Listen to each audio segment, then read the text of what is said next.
que pueden darse derivadas de lo que viene siendo el grupo sanguíneo y el RH. Nada más para comenzar, me gustaría saber cuántos de ustedes saben de qué tipo de sangre son y cuántos no saben. Primero díganme, yo sí sé, o sea, los que sí sepan, ¿cuántos saben de qué tipo de sangre son? A positiva. Yo sí sé. A A positivo. negativo. Ay, una negativo, por Dios. ¿Quién más? ¿Quién más? No levanten la manita, nomás díganme, chicos. O positivo. O positivo. O positivo. B positivo. B positivo. también. O positivo. Ajá. A positivo. A positivo. Tenemos 2 A positivos y un A negativo por ahora. Un B positivo por ahí también. ¿Algún otro grupo negativo que, bueno, alguien que sea de RH negativo por ahí que sepa?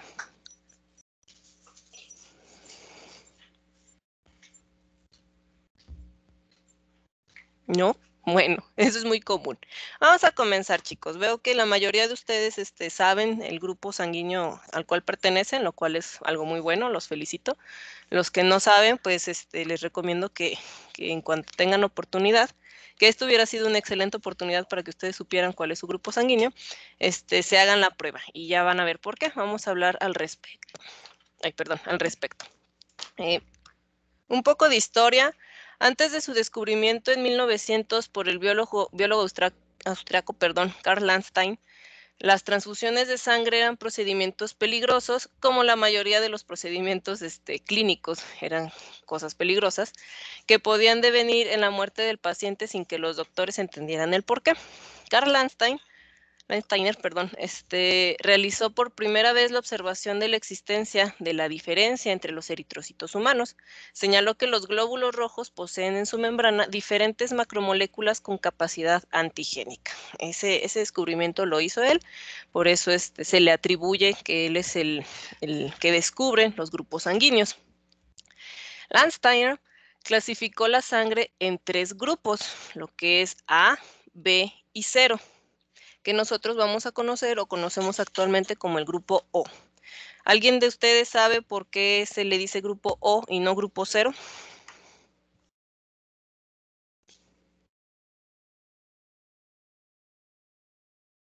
No, ¿por qué? No, No estoy bueno. segura, pero creo que alguna vez nos comentaron que había como una tipo confusión aquí o algo así y pues se mexicanizó como O en vez de 0. Bueno, algo así posiblemente no sea únicamente una mexicanización, puede ser una, digamos, a nivel mundial, porque, bueno, si yo voy a un laboratorio, me hacen una prueba y me dicen, usted es un paciente 0 positivo, ¿qué ustedes relacionan con que alguien sea 0 positivo? Ah, pues que no tiene nada.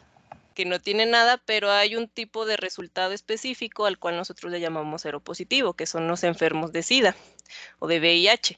Entonces, si alguien va por un grupo sanguíneo y le dan en su papelito, usted es seropositivo, pues le arruinan la vida, ¿no? Como, ¿cómo? ¿Qué pasó? Que pues no, lo que estamos queriéndole decir es que no tiene esos antígenos en lo que es su membrana, por eso es seropositivo, no tiene, ¿sí? Pero para evitar ese tipo de confusiones, se nombró que es el grupo O, cuando en realidad es el grupo 0. Pero bueno, ya lo vamos a conocer o vamos a hablar nosotros como el grupo O, ¿sí? Von de Castello y Sturling en 1902 descubren el grupo AB. Entonces, vamos a tener aquí, digamos, 4 grupos, de los cuales vamos a hablar más adelante, que es el A, el B, el AB y el grupo O. Bueno, aquí en la imagen ustedes, perdón, es que Maya, mi perrito, me está trayendo su juguete para que juegue. No, Maya, ahorita no queremos jugar. Vamos a ver la imagen de un glóbulo rojo. Aquí ya todos han visto glóbulos rojos, ya los conocen, recordando que tienen esa forma como de donita, como de puff. Tenemos la vista lateral, aproximadamente miden 2 micrómetros y en su vista superior tienen un diámetro de 7.5 micrómetros aproximadamente.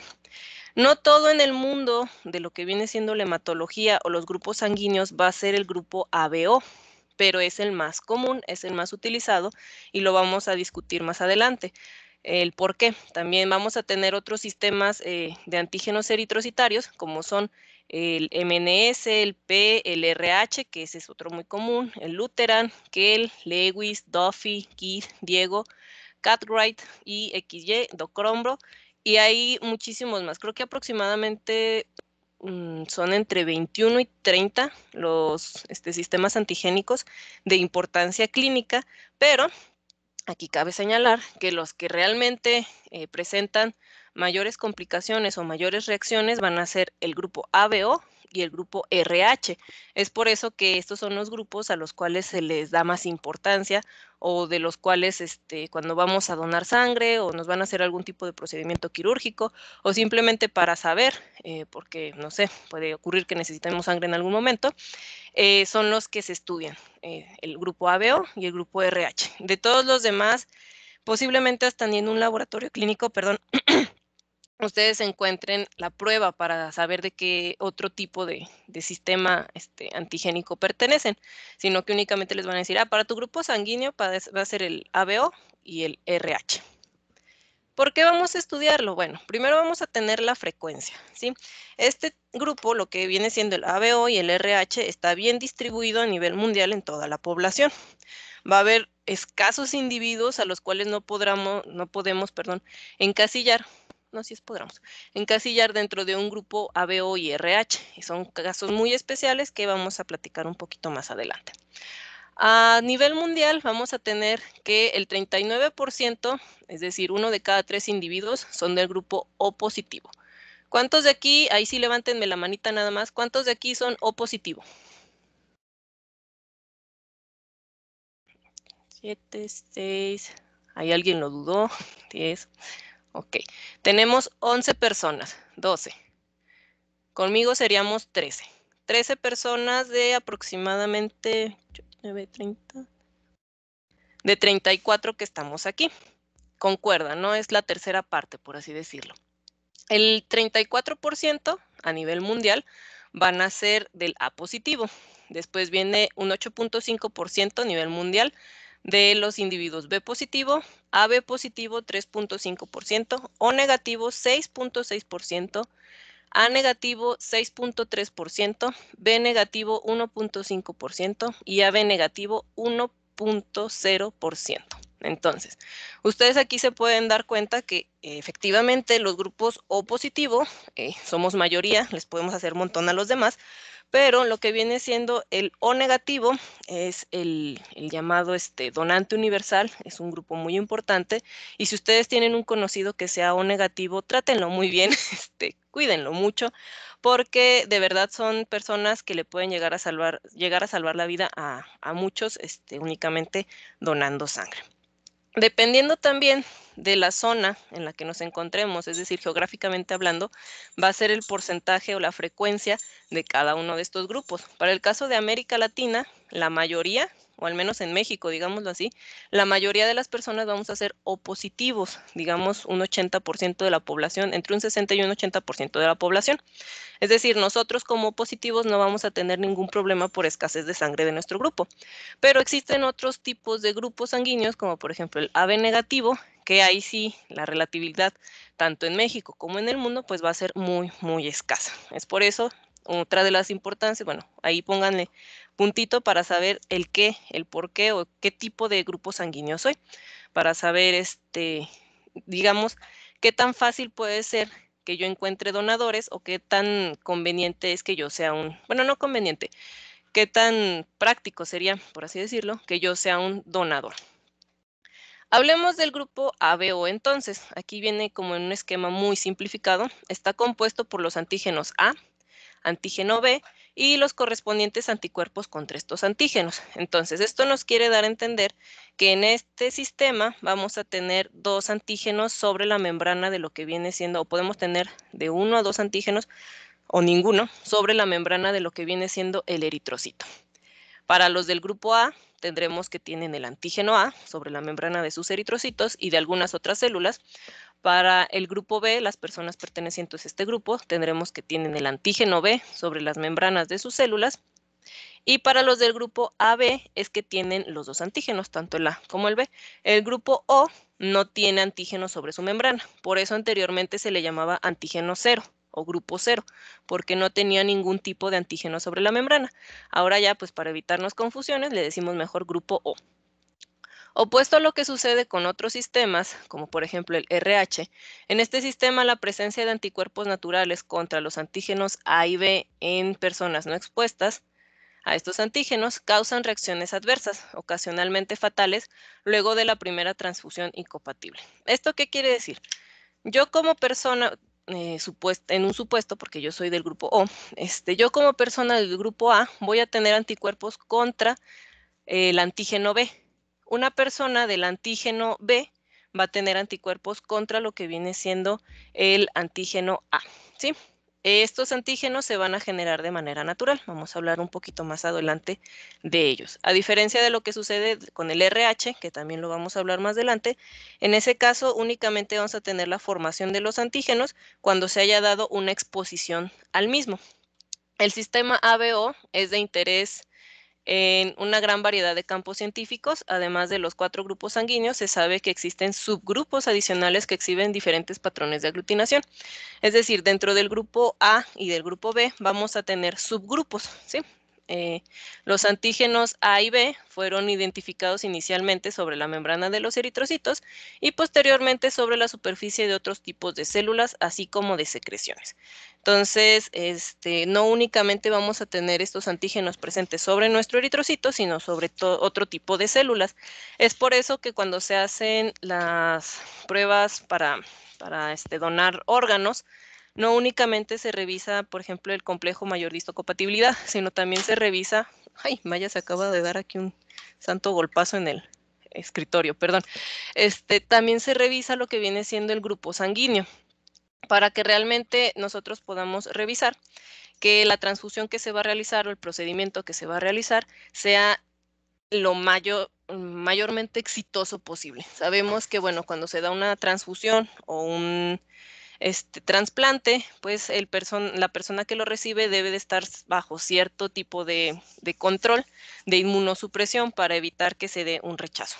Por lo tanto, es llamado un grupo histosanguíneo, más que un sistema de grupo sanguíneo, ¿sí? Lo que viene siendo el grupo ABO. ¿Por qué? Porque vamos a tener estos antígenos tanto en nuestra sangre, en los eritrocitos, como en algún otro tipo de tejidos. Por eso le vamos a conocer como un grupo histosanguíneo. Histo, digamos, de tejidos y pues, sanguíneo porque viene de la sangre. Bueno, con los antígenos del sistema ABO se detectan sobre los eritrocitos entre la 5ª y 6ª semana del embrión, ¿sí? Mientras está en desarrollo dentro de lo que viene siendo el útero de la madre, y no se desarrollarán completamente hasta después del nacimiento. Esto es muy importante dejarlos madurar, por así decirlos. Cuando llega un bebé al mundo, lo primero que se le hace, al menos aquí en México, es tanto el tamiz neonatal como lo que viene siendo su grupo sanguíneo. Es importante que tengamos en consideración, como personal del área clínica, que este grupo sanguíneo no que vaya a cambiar, sino que en un principio, cuando nosotros hagamos la detección, pudiera darnos una reacción leve, ¿sí? No darnos la reacción de aglutinación, que es la que generalmente utilizamos, un tipo de reacción de aglutinación, tan fuerte como nosotros esperaríamos en el resultado. Esto porque es, bueno, como lo estamos mencionando aquí, hasta después de la 5ª semana, bueno, hasta después de lo que es el nacimiento, es cuando ya se desarrollan completamente lo que vienen siendo estos antígenos sobre las membranas de las células. Entonces, por eso es posible que nos dé, digamos, reacciones leves, que no hay que confundirla con falsos negativos o con falsos positivos. Durante el crecimiento se van adicionando los azúcares terminales sobre la cadena de oligosacáridos en la membrana de eritrocitos, dando origen a cada uno de los antígenos de forma específica. Es decir, mientras se va desarrollando ya la persona o el embrión, después pasa a feto y después de que nace, se van a ir agregando esas pequeñas células, esas pequeñas azúcares, esos componentes azucarados, por así decirlo, que van a conformar lo que viene siendo el antígeno, ¿sí? Vamos a hablar un poquito de genética. Existen 3 genes. ¿Ustedes llevan genética en su carrera, chicos? Sí, ya llevamos Sí. genética, de hecho. ¿Ya lo llevaron? Ah, perfecto. Entonces no les voy a hablar en chino. Existen 3 genes que controlan la expresión de los antígenos, ¿sí? Vamos a tener primero el gen H, que está ubicado en el cromosoma 19 y codifica para la producción de una enzima transferasa. Esta enzima une una molécula de L-fucosa a la galactosa terminal de un precursor común, unido a los lípidos o proteínas de la membrana del eritrocito, dando como origen al antígeno H. ¿Sí? Entonces, aquí nosotros, en la imagen, podemos observar 3 escenarios. Cada uno viene descrito qué componente es.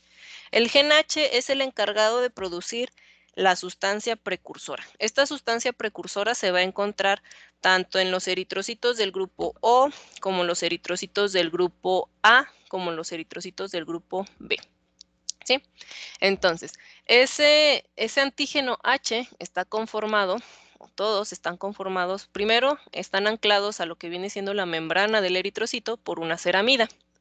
Después viene una glucosa, después una galactosa, después una acetilgalactosamina,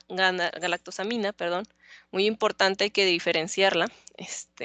Hay que saber que todos van a tener, todos mis grupos sanguíneos van a tener N-acetilgalactosamina, ¿sí? Después de esta van a tener una galactosa terminal unida a una fucosa, como un bracito la fucosa. Entonces, esa cadenita de componentes de azúcares son lo que nosotros vamos a conocer como el antígeno H. Todos los grupos sanguíneos o todos los eritrocitos van a tener esa cadenita, ¿sí? Ahora, dependiendo de lo que se una o no se una, por así decirlo, a la galactosa terminal, vamos a tener si se forma el antígeno A o el antígeno B. Pero, regresando a lo que viene siendo el gen H, va a codificarnos únicamente ese antígeno H, ¿sí? Esa cadenita inicial, esa cadenita principal que todos van a tener, ¿sí? El gen ABO, ubicado en el cromosoma 9, posee 3 alelos que son el A, el B y el O, que varían de acuerdo a las situaciones de a las sustituciones de nucleótidos, los cuales determinan las especificidades de las enzimas para las cuales codifican. El alelo A, ¿para qué grupo creen que vaya a codificar?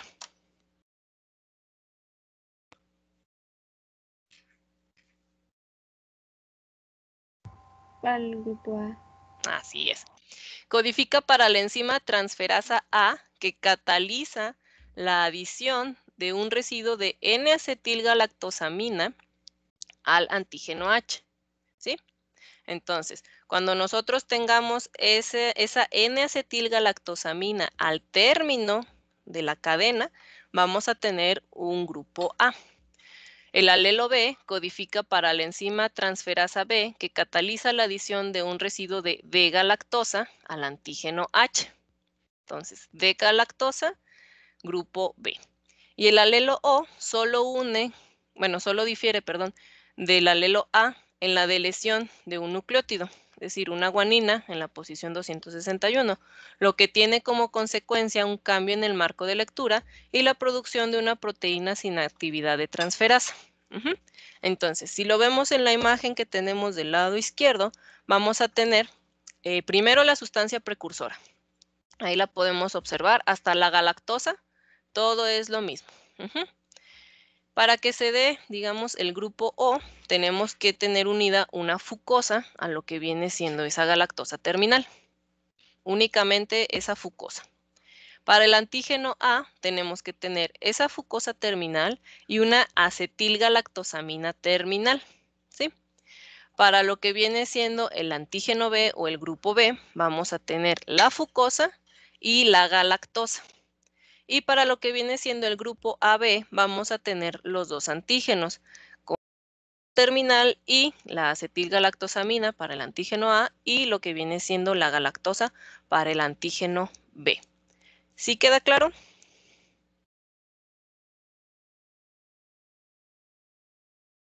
Sí, maestra. Sí. Muy bien. Espero y no me estén mintiendo, chicos, no se crean, porque este tipo de preguntas va a venir en el examen, ¿sí?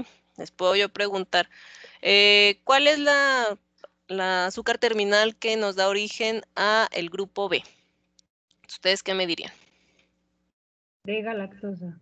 Ajá, muy bien.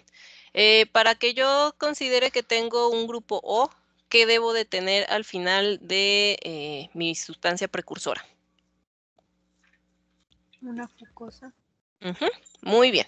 Ese es el tipo de preguntas, o más o menos así esperen las preguntas en el examen. Vamos a tener un suceso o un grupo, un fenotipo muy especial llamado fenotipo Bombay. ¿Han escuchado hablar del fenotipo Bombay? Sí, era el que no tenía el H. Sí, A ver, ¿qué me pueden decir de los Bombay?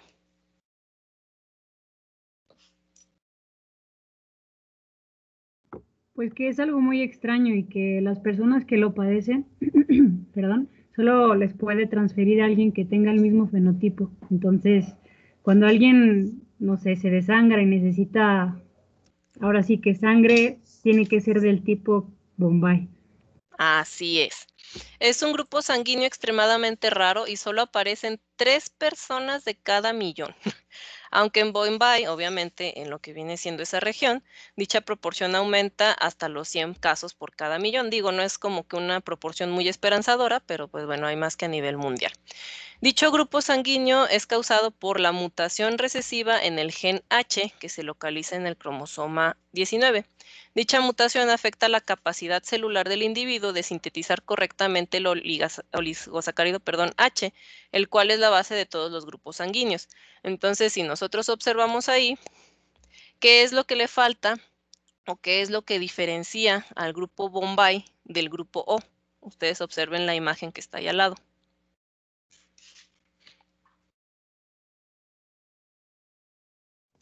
Le La falta fucosa. la fucosa. Así es. Si volvemos nosotros a la imagen anterior, vamos a tener que lo que viene siendo el grupo Bombay se quedaría únicamente en la sustancia precursora, ¿sí? No va a tener esa fucosa para que nosotros lo podamos diferenciar como un grupo O. De hecho, hay digamos, un registro a nivel mundial de las personas que son pertenecientes a este grupo. También les llaman, creo que grupo sanguíneo dorado, algo así. En la cual, en caso de que haya algún tipo de accidente para una persona que es del grupo Bombay, le pueden hablar y pues tratan de llevarlos de donde sea que se encuentren del mundo para que donen sangre para salvar a esa persona, si es que se tiene suerte, obviamente.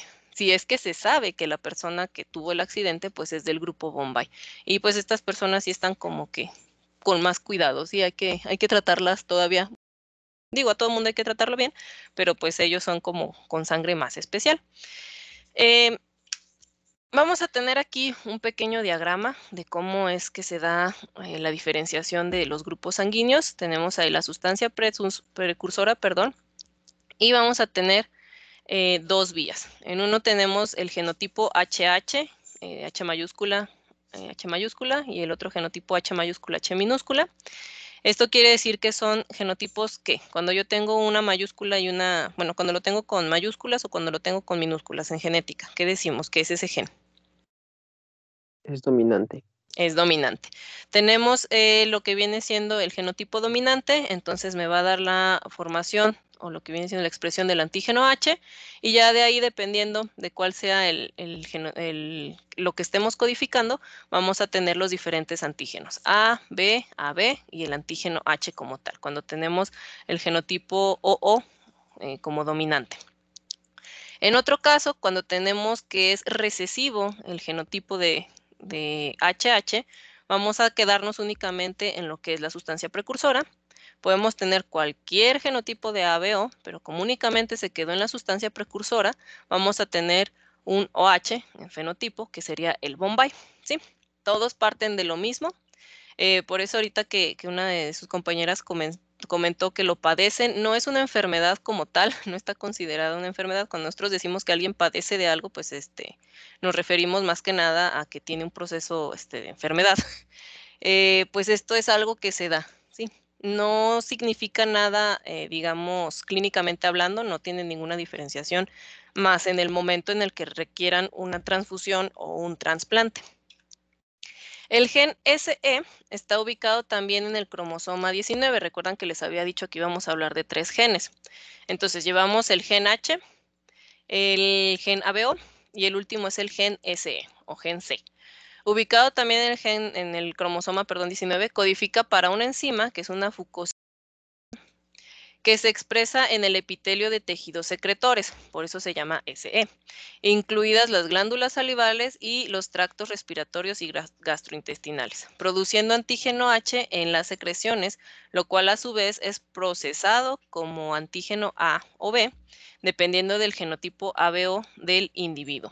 Este gen no todos tenemos o no todos tienen, digamos, el gen dominante, la mayoría somos recesivos, pero hay algunas personas que incluso en lo que vienen siendo sus secreciones podemos hacerles nosotros la tipificación del grupo sanguíneo. La mayoría vamos a ser recesivos, no vamos a observar ese tipo de cosas.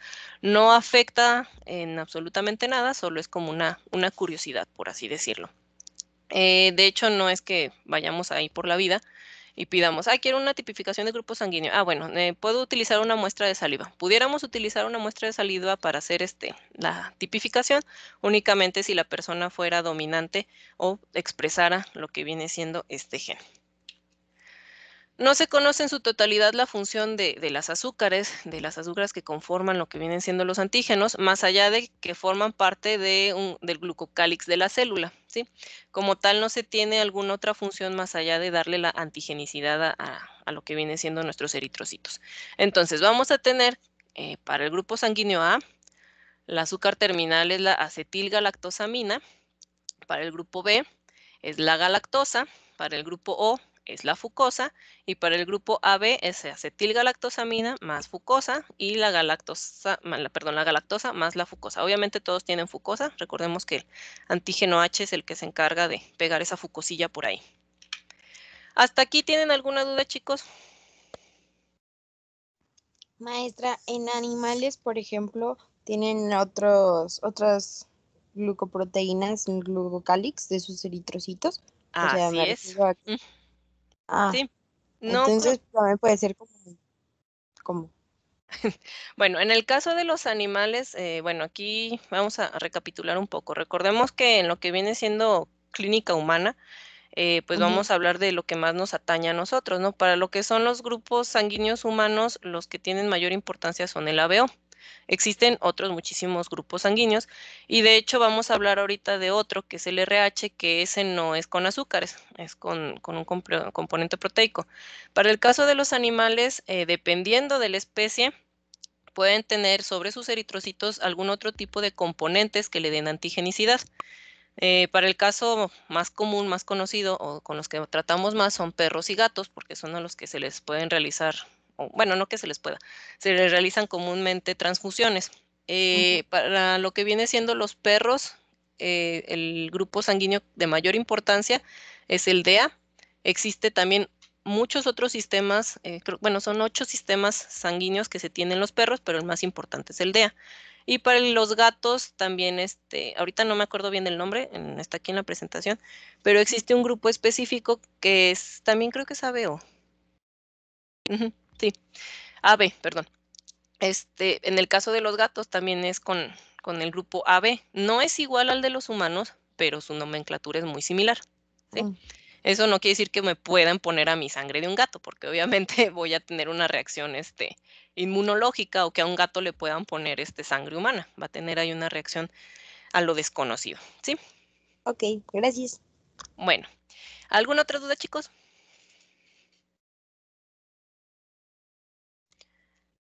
4, 5. Les había comentado que existen anticuerpos naturales, ¿cierto?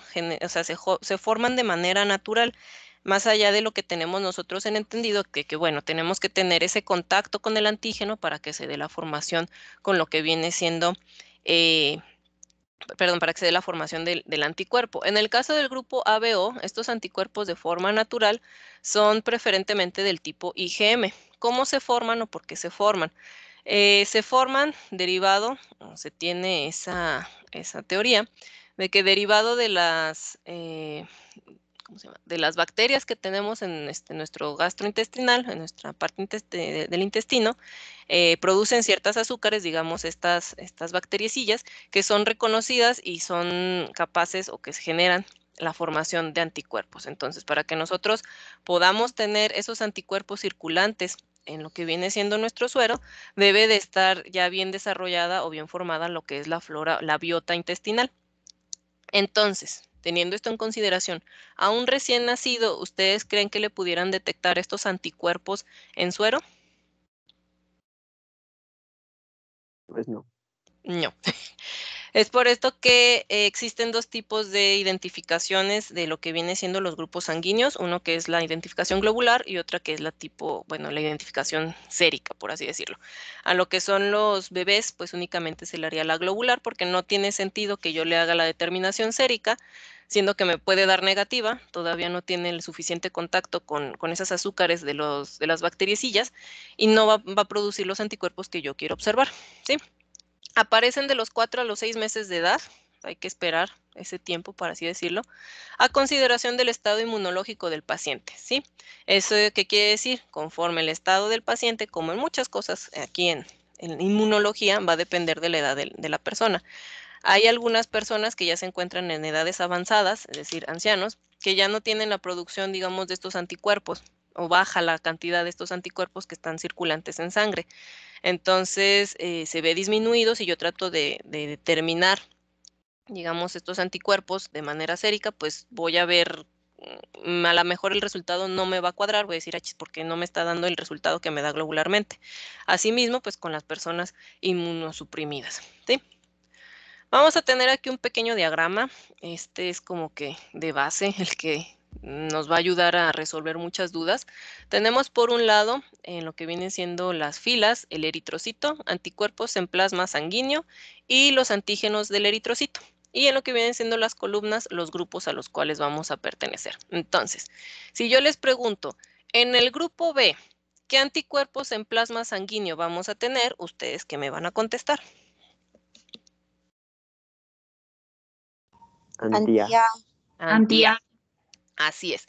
En el grupo O, ¿qué anticuerpos en plasma sanguíneo voy a tener? Anti-A y anti-B. Anti-A y anti-B. ¿Y en los eritrocitos, qué antígeno voy a tener? Ninguno. Ninguno. ¿Sí? ¿Sí entienden o sí pueden observar ustedes la relación de digamos, lo contrario, ¿no? Si yo tengo esto en mi eritrocito, estoy esperando el anti en lo que viene siendo el plasma o el suero, ¿sí? Entonces, un grupo A va a tener anti-B en el suero, un grupo B va a tener anti-A en el suero. El grupo AB, como obviamente tiene esos dos antígenos sobre su membrana, no va a tener anticuerpos y el grupo O va a tener de los dos. ¿Por qué? Porque puede reconocerse las dos azúcares como algo extraño, por así decirlo, ¿sí?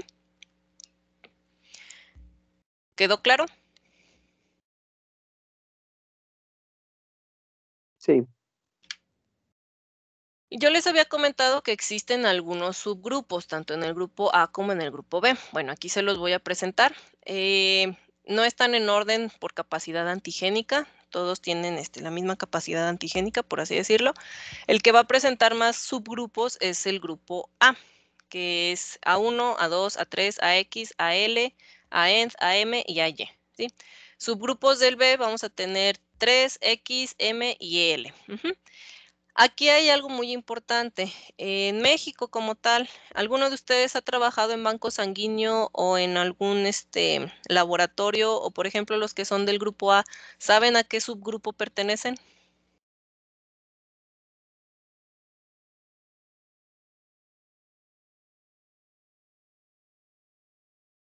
Creo que no. Creo que no, No. ¿verdad? No, no. Los que son del grupo A no, o sea, saben que son A, pero ya, ¿verdad? Solo son A. Positivo, pero Bueno, eso es el RH. Ah. Bueno, dentro de lo que viene siendo los grupos del ABO, del grupo A, vamos a tener que los de mayor incidencia aquí en México son el A1 y el A2. Entre ellos sí se pueden dar ciertas reacciones de inmunidad, por así decirlo. Es decir, si yo le pongo sangre A1 a un A2, sí me puede presentar cierta reacción. Es por eso que cuando se van a hacer los grupos sanguíneos para donación o para transfusiones, si ustedes van a donar sangre, les van a decir de qué tipo o van a tipificar, van a separar si son o grupo A2. Esto se hace porque, bueno, la diferencia es que tienen ahí unas lectinas en lo que viene siendo el antígeno. Esos son los más utilizados, al menos aquí en México. Para el grupo B, ahí no se hace distinción. Únicamente el grupo B no presenta ningún tipo de subgrupos que se analicen en bancos de sangre, por así decirlo. Subgrupos de A, sí. ¿Qué generan o qué van a generar los anticuerpos del sistema ABO? Bueno, causan reacciones transfusionales hemolíticas, pueden generar hemólisis intravascular y no causan, esto es muy importante, lo que es la enfermedad hemolítica del recién nacido. Esto se los menciono porque es algo que vamos a platicar adelante. Entonces, los anticuerpos del sistema ABO solo me van a causar reacciones transfusionales y hemólisis intravascular, pero no me van a generar esta enfermedad que les estoy comentando. Vamos a recapitular un poco. Se encuentra distribuido en todas las células sanguíneas del cuerpo. La detección del antígeno está dada por un oligosacárido. La participación de este sistema en el rechazo hiperagudo de órganos y tejidos es determinante. Es decir, si yo le pongo a alguien del grupo A, sangre de alguien del grupo B o un órgano del grupo B, obviamente va a tener ahí un rechazo inminente. En algunos individuos se puede encontrar en las secreciones una incompatibilidad del grupo sanguíneo, es la causa de muerte más común en una transfusión sanguínea. ¿Sí? ¿Cómo se determina? ¿Cómo lo detecta? ¿Cómo se detecta? Perdón. Va a ser mediante una prueba de aglutinación muy sencilla. En este caso, si estamos trabajando con eritrocitos, estaríamos hablando de ¿qué tipo de aglutinación?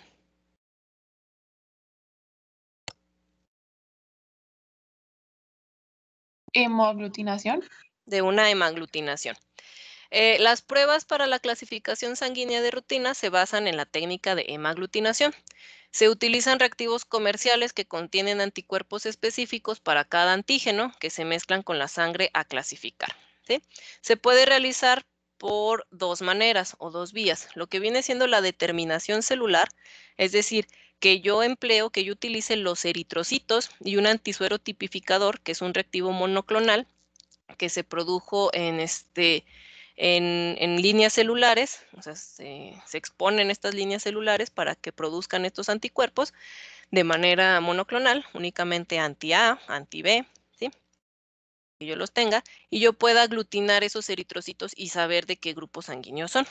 O la otra es la determinación serológica o inversa, en donde vamos a utilizar ahora eritrocitos que nosotros ya sabemos de qué grupo sanguíneo son y el suero desconocido o el suero del paciente. Entonces, si en el suero del paciente yo tengo anticuerpos anti-B y me aglutina esos eritrocitos B, quiere decir que qué grupo sanguíneo es.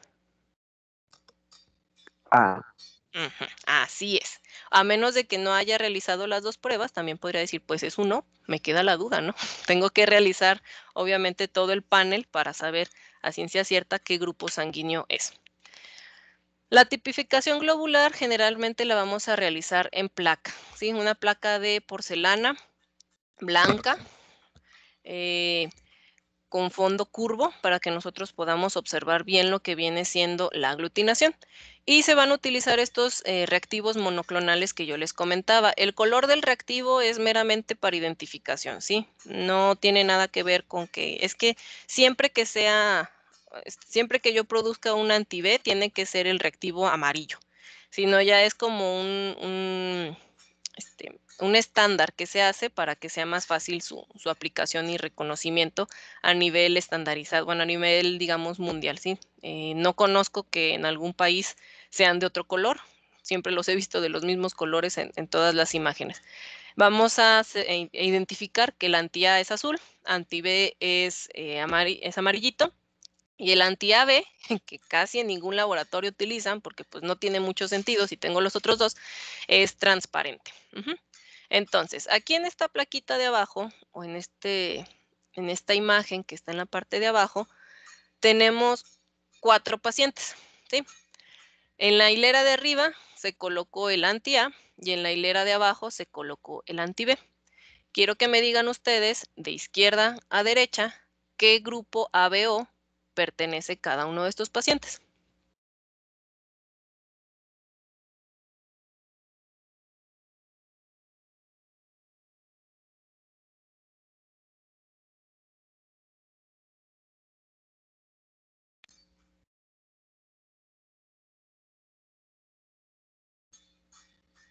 El primero puede ser A o 0 o El primero es A.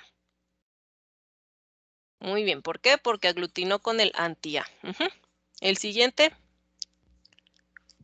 B. B, B. Ajá, el siguiente, O. O. Y el último, AB. AB. AB. Excelente, ¿sí? A lo mejor en un principio cuando los vemos como que es... pero hay que hacer aquí la aclaración. Únicamente estamos fijándonos en el grupo ABO, ¿sí? El RH ahorita no lo estamos mencionando. Entonces, el único resultado que nosotros daríamos es si es A, si es B o si es o AB. En México vamos a tener de los grupos AB, aquí ya vamos a entrar un poquito en el RH, que el 61.82% de la población a nivel país es del grupo O. Luego le sigue lo que viene siendo el 27.44 con el grupo A, el 8.93 grupo B y el 1.81 grupo AB. ¿Alguien aquí me dijo que era AB?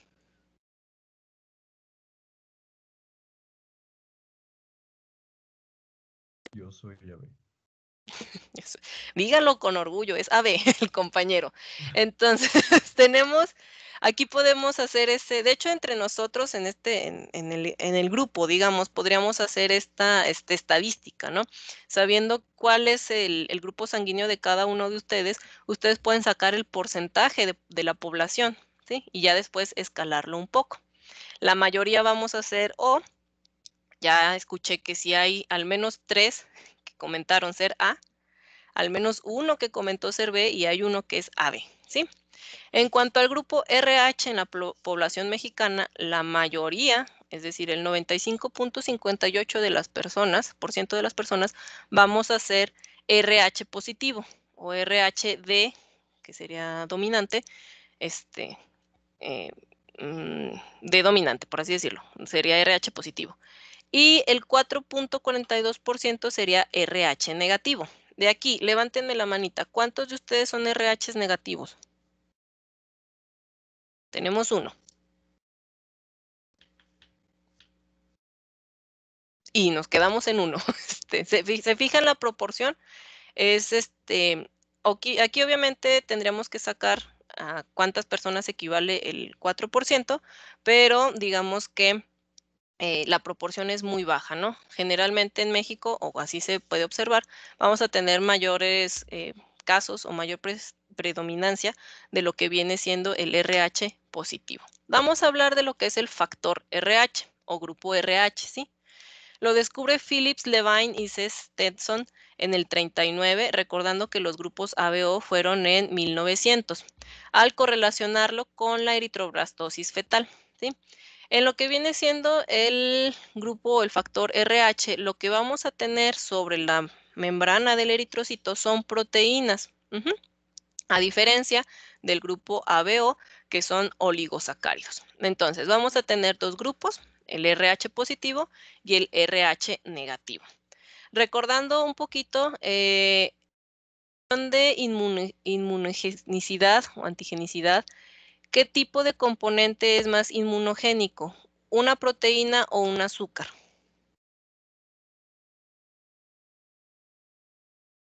Una proteína. Una proteína, es por eso que en este caso, desde que se nace o hasta antes de que se nazca, se puede llegar a tener problemas con lo que es el factor RH.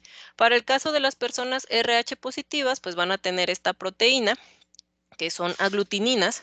Bueno, nos tiene la capacidad de aglutinar sobre lo que es la membrana de su eritrocito. Para las personas RH negativos no tienen esas proteínas. En el plasma, las personas RH positivas obviamente no van a tener ningún tipo de anticuerpo y las personas negativas sí van a tener ya de manera natural o ya sin ningún contacto, digámoslo así, lo que viene siendo los anticuerpos. Bueno, no se crean, de manera natural no los van a tener, debe de haber algún tipo de contacto con de inmunización, por así decirlo, pero ellos sí pueden presentar lo que son estos anticuerpos. ¿Por qué se llama RH el grupo? Bueno, el nombre de este sistema proviene de un experimento realizado por Landsteiner y Vaina, que consiste en inyectar hematis del mono Macacus rhesus, RH, a conejos, ¿sí? Entonces, ahí ellos hicieron un pequeño experimento. En el 40, Lansstein y Vaina efectuaron comunicaciones en el sentido que si inyectaban eritrocitos del mono rhesus a conejos o cobayos, estos animales producían un anticuerpo que, después de su absorción, aglutinaba los eritrocitos de un 85% aproximadamente de personas norteamericanas de raza blanca. Denominaron a este anticuerpo anti-RH, por rhesus, por el macaco, y el antígeno que se detectaba recibió el nombre de antígeno RH. Entonces, ellos produjeron, y aquí lo podemos ver haciendo un poco de recuerdo con lo que comentaba su compañero, lo que preguntó su compañera anteriormente.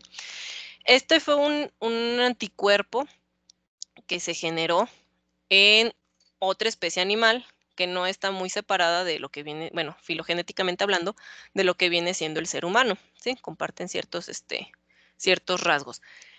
Pero se obtuvo en otro animal y después cuando se aplicó al ser humano se observó que hubo alguna reacción, ¿sí? Por eso les puedo decir que dependiendo de la distancia filogenética vamos a tener qué tan factible es que nosotros compartamos algún sistema sanguíneo u otro con otra especie. Entonces, ellos observaron que el 85% de las personas de raza blanca podían aglutinar. Aquí algo muy importante, este tipo de factores también dependen mucho de la raza, por así decirlo.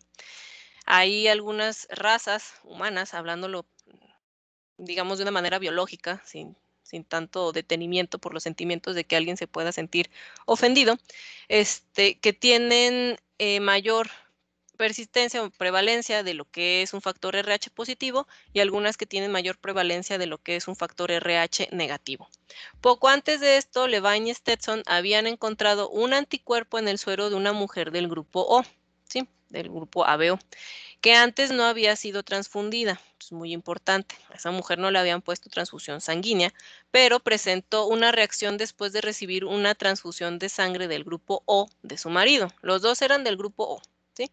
Le ponen sangre del marido, que es del mismo grupo, y presenta una reacción. Más tarde, la paciente dio a luz un feto macerado y estos autores sugirieron que había producido un anticuerpo para un antígeno eritrocítico fetal heredado del marido, ¿sí?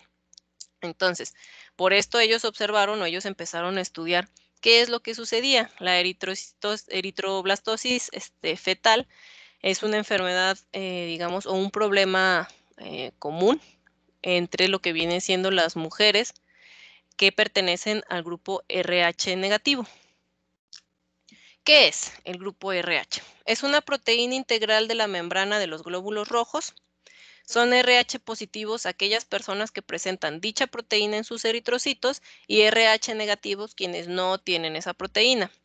Un 85% de la población tiene proteína que es una estructura dominante, y alrededor de la sexta semana de gestación, el antígeno RH comienza a ser expresado por los glóbulos rojos. Por eso puede darse problemas durante el procedimiento o durante el periodo de la gestación. Presenta 45 antígenos, pero 5 de ellos son los más frecuentes.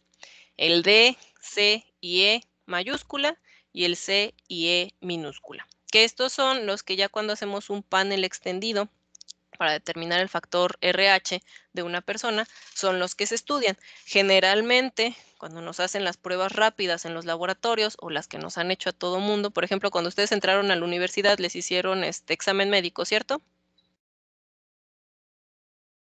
Sí. Sí. En ese examen médico les determinaron el grupo sanguíneo. Bueno, debían de haberlo determinado. A mí cuando entré, sí me lo determinaron. Y el único anticuerpo que se utiliza sería el anti-D, ¿sí? Para saber si son RH positivos o negativos.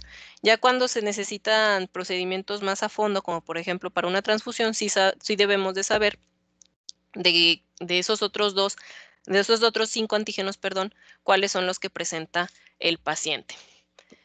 El antígeno principal es el D, que les decía. Generalmente son de la clase IgG, los anticuerpos que se generan contra el RH.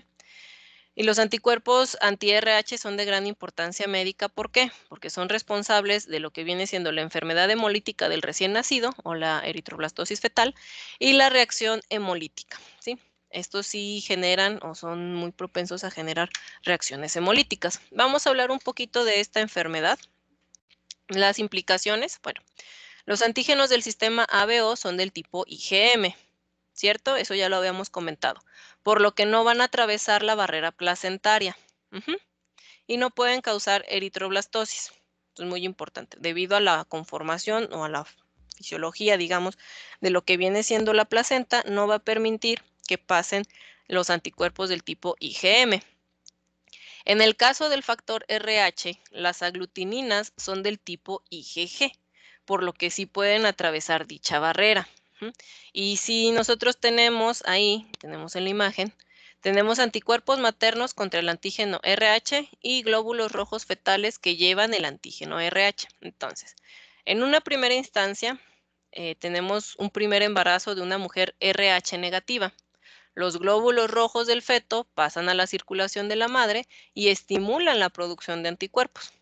¿Por qué? Porque el feto es RH positivo, tiene la proteína, pasa al torrente de la madre, que no tiene esa proteína, lo detecta como extraño, produce anticuerpos.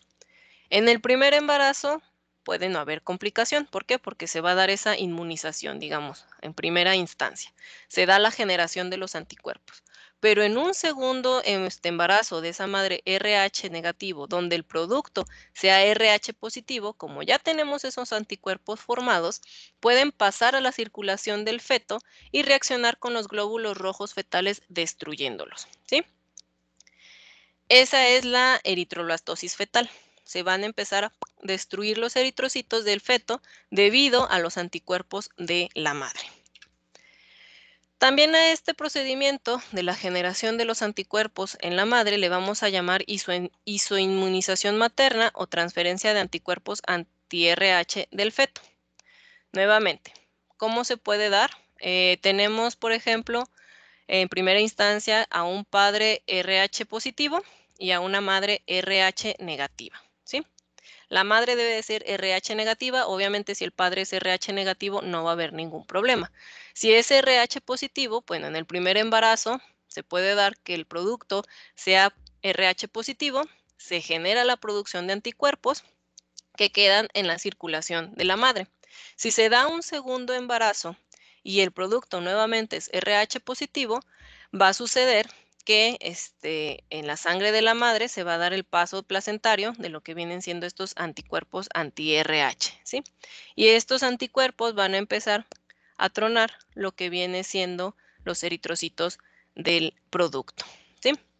Entonces, no hay problema, no hay complicación, por así decirlo, con que los dos padres sean RH negativos. La complicación viene siendo cuando la mamá es RH negativo y el papá es RH positivo. En el caso de que la mamá sea RH positiva y el papá RH negativo, no hay ningún problema, no va a suceder esto, ¿sí?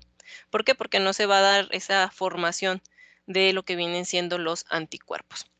Entonces, para este tipo de situaciones, también cuando deciden casarse, digámoslo, o si no deciden casarse, pero sí deciden tener familia, es muy importante que sepan el tipo de sangre que van a tener para evitar complicaciones, ¿sí? Esto no quiere decir que una mujer RH negativa no pueda tener más allá de un embarazo, que no pueda tener hijos, etcétera, etcétera. Bueno, los avances ahorita de la ciencia son amplios, que ya existe una vacuna, ¿sí? Entonces se les da un tratamiento a las mujeres RH negativos para evitar la formación o para evitar este tipo de complicaciones para cada embarazo, ¿sí? Son embarazos que se cuidan bastante, por así decirlo, para evitar o para sobrellevar que la salud del producto sea óptima, pero pues de que es posible, es posible. Vamos a tener aquí cómo se determina lo que viene siendo el factor RH. Existen diversas técnicas, todas son de aglutinación. La determinación del factor RH se realiza por tipificación celular, requiriendo para ello antisuero tipificado, anti-D y glóbulos rojos problemas. En este caso únicamente se va a hacer con glóbulos rojos la tipificación. ¿Por qué? ¿Por qué creen ustedes? que no hagamos algo como una identificación inversa. Porque no podemos producir anticuerpos naturales. Exactamente. Entonces, únicamente tenemos esa tipificación directa por los glóbulos rojos. Van a existir dos metodologías ampliamente utilizadas en los laboratorios, ya sea con nuestro suerito, ese anti-D que tienen del lado derecho, que produce una aglutinación como la que tenemos en la esquina izquierda. Ahí pueden ustedes observar, el que está del lado izquierdo, el pocito del lado izquierdo, correspondería a una persona RH ¿qué?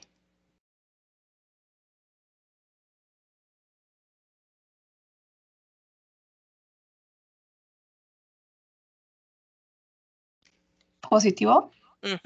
Y la del otro sería un RH negativo. O también existen estas plaquitas, estos cassettes que tienen gel, que tienen ahí ya los anticuerpos, en los cuales se coloca la muestra de sangre, se permite una incubación y ya después se lee el resultado. Existen tanto para lo que es, o son ampliamente utilizadas, para lo que es estos grupos sanguíneos de gran relevancia, por así decirlo, como son el ABO. Ahí ustedes pueden observar la de en medio, es para los grupos ABO y también trae para lo que viene siendo el factor RH de mayúscula, perdón, y trae para otros componentes, como la que está del lado izquierdo, que trae para los diferentes antígenos del factor RH, ¿sí? C mayúscula, minúscula, E mayúscula, minúscula, etcétera. Entonces, en los bancos de sangre, en algunas ocasiones se llegan a utilizar estos cartuchos para las transfusiones y en algunas otras instituciones o en algunos otros lugares únicamente se utilizará lo que viene siendo los anticuerpos monoclonales. Esto como tal sería lo que vamos a platicar sobre los grupos sanguíneos. Ahorita vamos a hablar un poquito sobre lo que son las transfusiones de una manera muy breve. Aquí en la presentación que yo les voy a dejar, como esta también es para los chicos de veterinaria, viene un poco sobre la explicación de los grupos sanguíneos de los animales. Si a alguno les interesa ahí darle una leída, adelante, háganlo. Entonces, hasta aquí, chicos, ¿tienen alguna duda de lo que viene siendo los grupos sanguíneos ABO y el grupo RH o factor RH?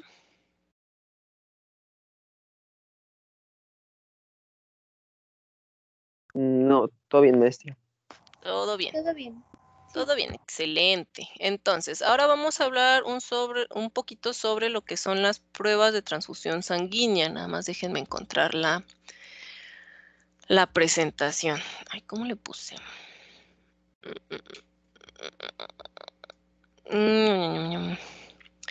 Si quieren, vamos a dar 5 minutitos para que vayan y estiren un poquito las piernas, levanten un poquito vayan por algo de tomar, etcétera, en lo que yo encuentro la presentación, ¿sí? Va.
Bueno, chicos, vamos a comenzar, a continuar más bien. Vamos a hablar, digamos, no tan profundamente al respecto de este tema, a finalidad de que no nos llevemos más del tiempo que tenemos establecido. Es un tema muy importante, de gran interés, al menos en el área clínica, por así decirlo. Si alguno de ustedes tiene la posibilidad o el gusto por saber más de esto, hay una materia específica que es banco de sangre, en la cual se ven todo este tipo de componentes o de este tipo de reacciones e interacciones que se dan y de la importancia y relevancia de ellos. ¿Alguno de ustedes aquí, chicos, levántenme la manita, no es necesario que prendan el micrófono, ha sido donador de sangre?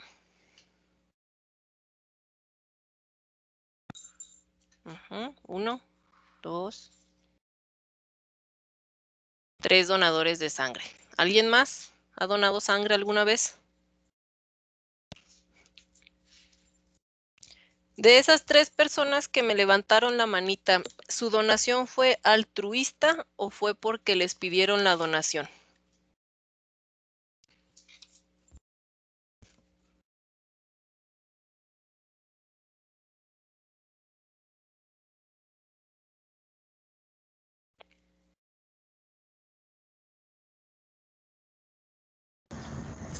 Fue altruista. Fue de Qué la de las campañas que hacen ahí en la universidad.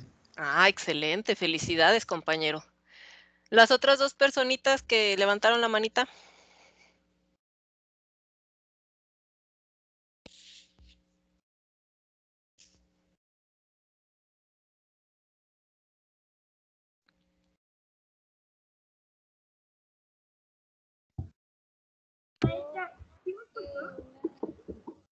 Se escuchan las dos como muy lejanas.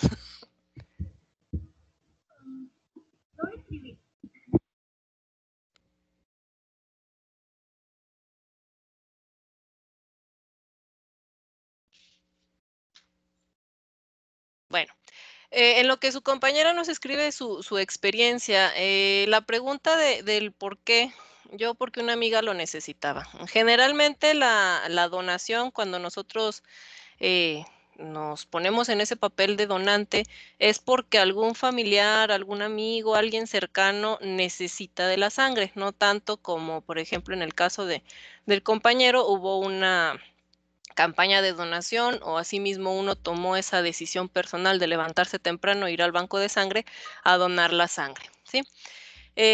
Ambas tipos de donaciones son muy bien recibidas. De hecho, aquí en México hay un gran déficit de donación sanguínea. Hay muchos problemas y las personas que han sido donadoras o que han tenido que conseguir donantes para algún familiar, a veces se encuentran muy, muy complicadas las situaciones. ¿Alguno de ustedes ha tenido alguna situación o algún familiar para el cual haya tenido que conseguir donantes?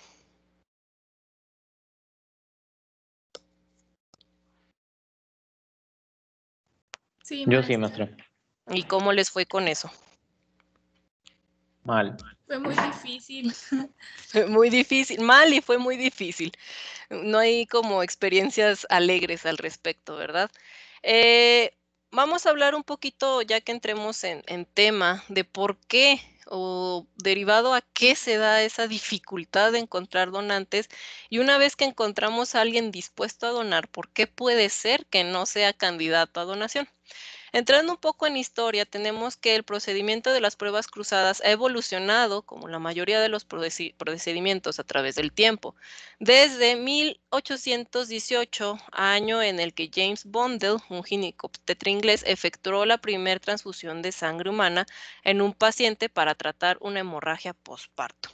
Haciendo un poquito de recapitulación, tenemos o platicamos que en 1900 fue cuando se descubrió, se empezó a estudiar lo que venía siendo el sistema ABO. Y para 1940 fue cuando se integró el factor RH.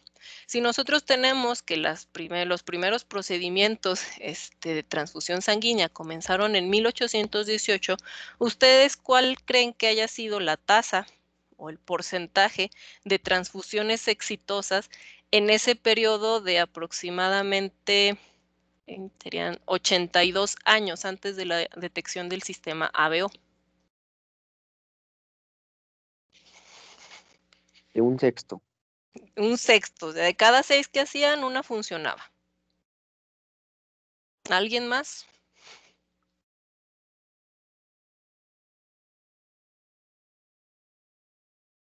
Realmente a mí un sexto se me hace como muy, muy optimista. Sucedía, ¿perdón? Pero muy poquitas, o sea. Sí, realmente luego hacían la transfusión.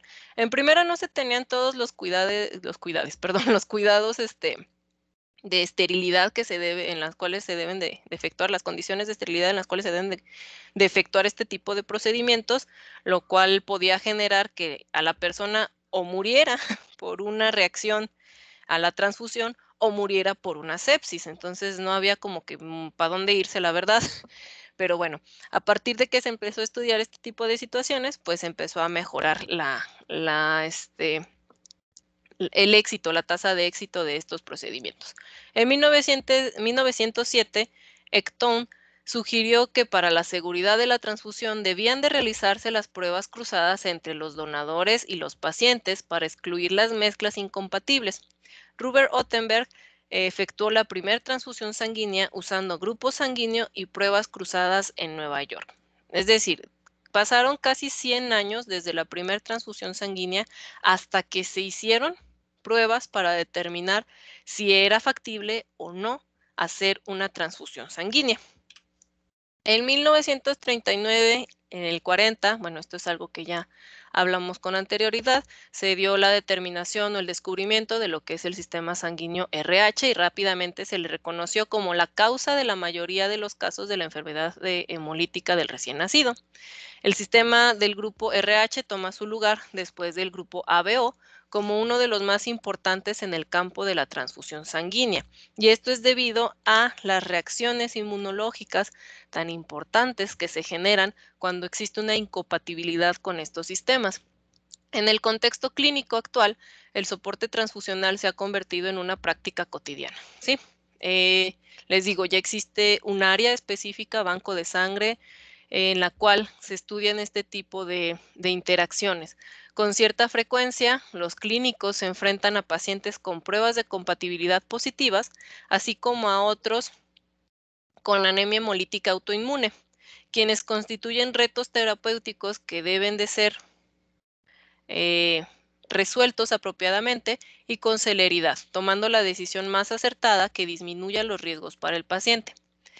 Cuando queremos decir, bueno, en este caso, la responsabilidad de un resultado en una transfusión va a recaer al 100%, bueno, si no al 100, digamos un 80%, sobre la persona que emitió ese resultado. Ustedes como biotecnólogos también pueden trabajar en el área de banco de sangre, obviamente, ¿sí? Entonces, no solo es para los químicos, para los QFBs, los AQBs o los QVPs o cosas así, sino que ustedes también como biotecnólogos pueden trabajar en estas áreas y ser responsables de estos resultados. ¿Esto qué quiere decir? Que si ustedes emiten un resultado equivocado, a la persona le transfunden la sangre, porque pues creían que el resultado era correcto, se le da esa reacción posttransfusional de incompatibilidad, la responsabilidad de la suerte con la que haya corrido el paciente va a recaer sobre ustedes, ¿sí? No hay que asustarse, si se hacen las cosas bien, no tiene por qué haber ningún tipo de complicación legal después.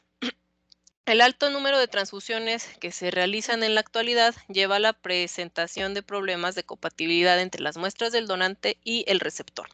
Los clínicos se enfrentan a un reto fundamental, que es garantizar el suministro de la sangre que el paciente requiere, evitando al máximo la aparición de complicaciones relacionadas con la transfusión.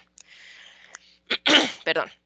Aquí hay algo muy importante. O sea, pudiera parecer que es algo muy simple, ¿no? Bueno, pues le hago la prueba sanguínea, le transfundo la sangre y listo, se acabó el problema. Bueno, desgraciadamente en este tipo de procedimientos va a influir mucho la veracidad, la confiabilidad y la honestidad del paciente que está donando la sangre. ¿Para qué? Para que realmente lo que yo le estoy poniendo a la persona le haga bien, pueda garantizar que es un producto que le va a hacer bien, que le va a ayudar y no que le va a generar algún otro tipo de problemas. ¿Esto por qué se los comento? Para las personas que ya realizaron transfusión sanguínea, ¿qué tan extenso es el cuestionario previo que les realizan?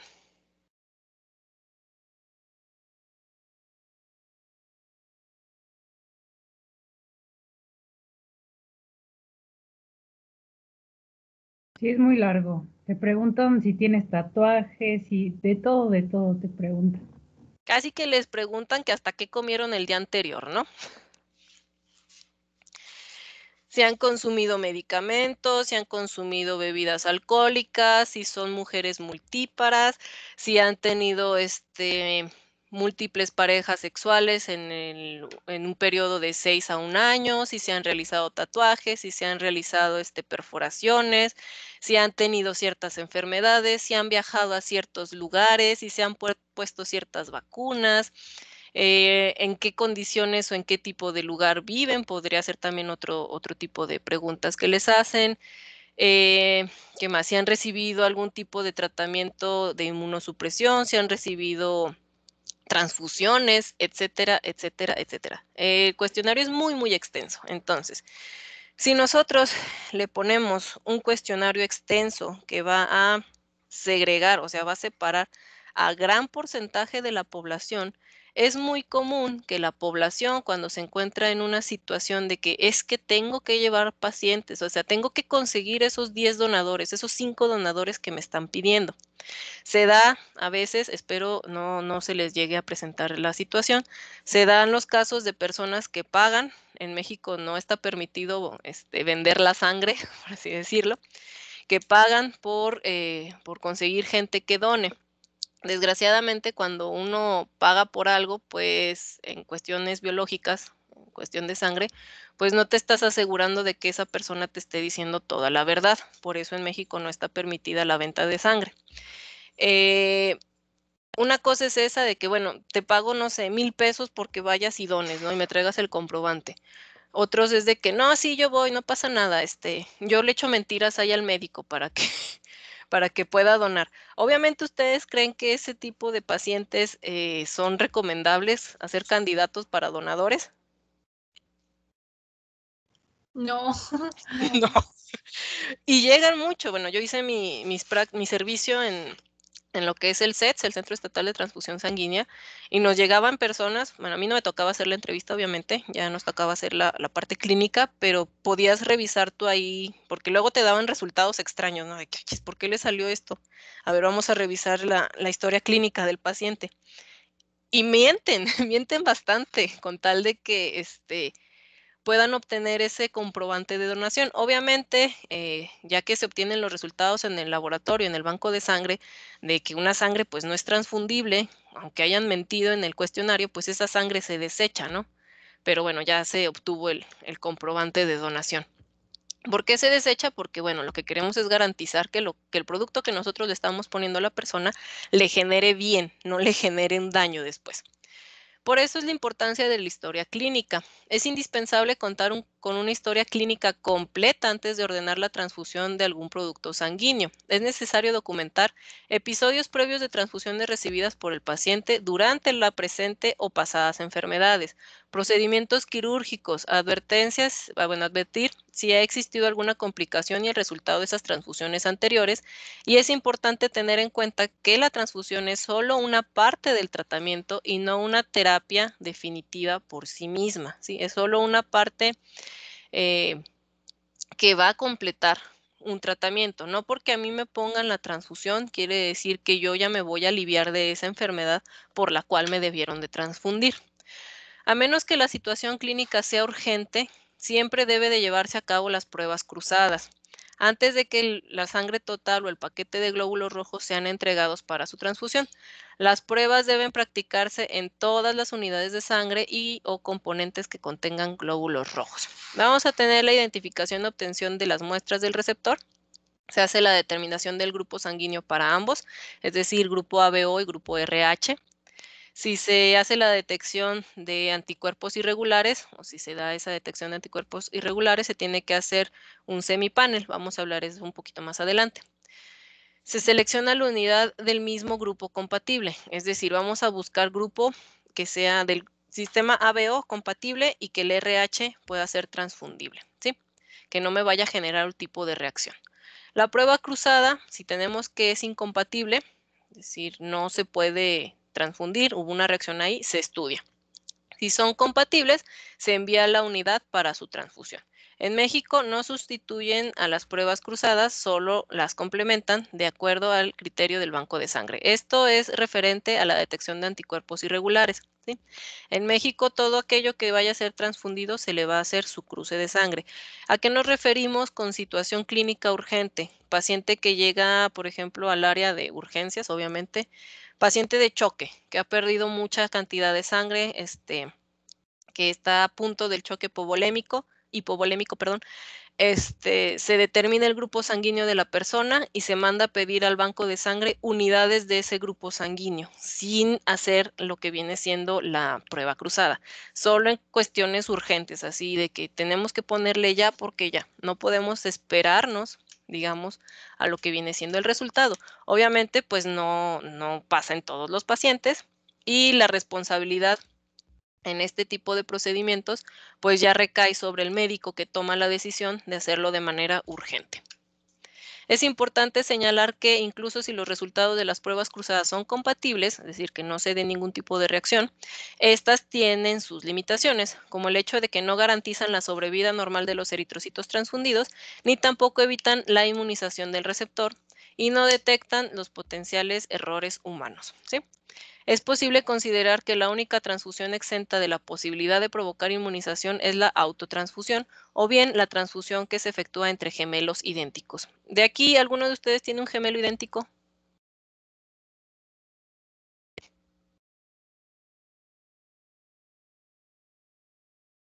¿Alguno de ustedes en su familia o sus allegados conoce gemelos idénticos?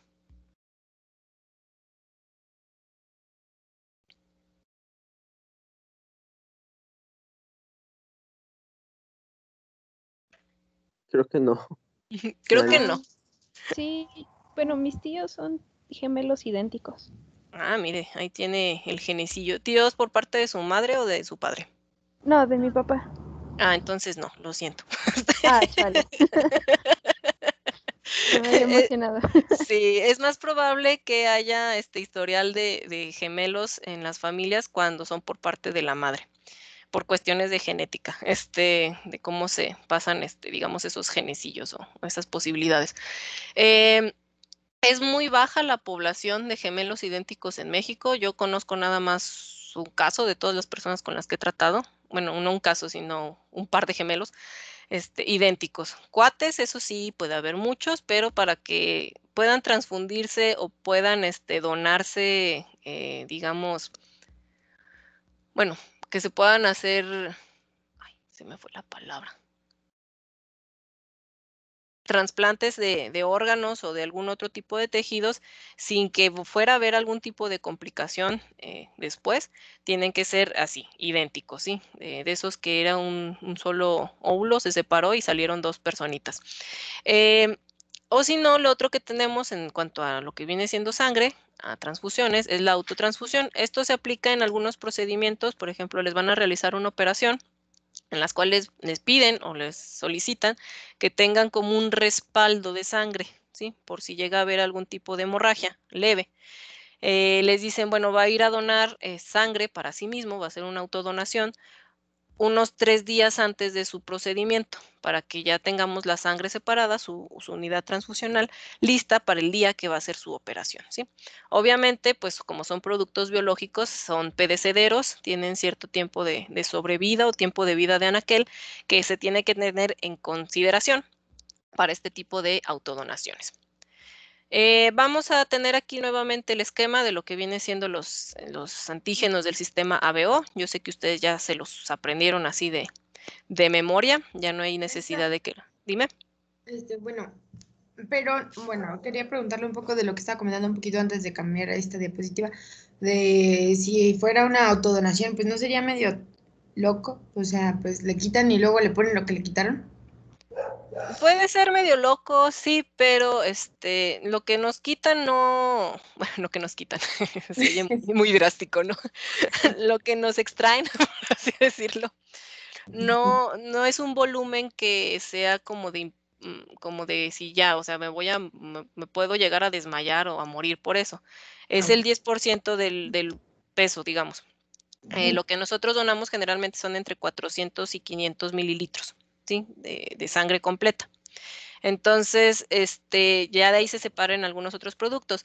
Ese volumen que nosotros perdimos por la donación, por así decirlo, lo podemos recuperar en 1 o 2 días mediante beber líquidos, estarnos manteniendo hidratados. Entonces, por eso las autodonaciones no conllevan como que un riesgo, por así decirlo, de que pues es que me lo quitaron y me lo vuelven a meter.